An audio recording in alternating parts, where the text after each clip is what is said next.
गर्भ म्हणजे शुक्र शोणित जीव संयोगी तू खलू कुक्षी घेते गर्भसंज्ञा होती. त्यामुळे गर्भवती माता काय खाते ह्या प्रत्येक गोष्टीचा परिणाम तो गर्भ बाळ बनण्यावरती होतो.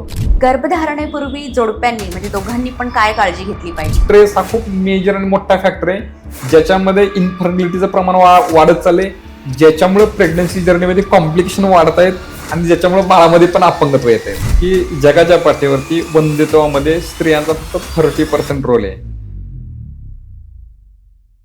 प्रेग्नन्सी जर्नी आणि आपलं बाळ हे तुमच्या प्रायोरिटीवरती असायला पाहिजे. याचा अर्थ जॉब सोडा हा पार्ट नाही.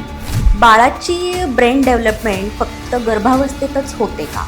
की तुम्हाला बाळ पाहिजे हा विचार आला ना, तर सगळ्यात अगोदर तुम्ही गर्भपूर्वसंस्कार केलेच पाहिजेत. आई जसं आहार घेते तसं आईचं शरीर बनतं, तसं बाळाचं शरीर बनतं, हे आयुर्वेदशास्त्र सांगतं. सो दॅट सात्विक डाएट ही खूप इम्पॉर्टंट आहे सात्विक बाळ मिळवण्यात. गर्भसंस्कार ह्या शब्दाचं एक वलय आहे, त्या शब्दात एक ताकद आहे. तो ऐकला तरी असं वाटतं की खूप पॉवरफुल आहे, खूप भारी आहे.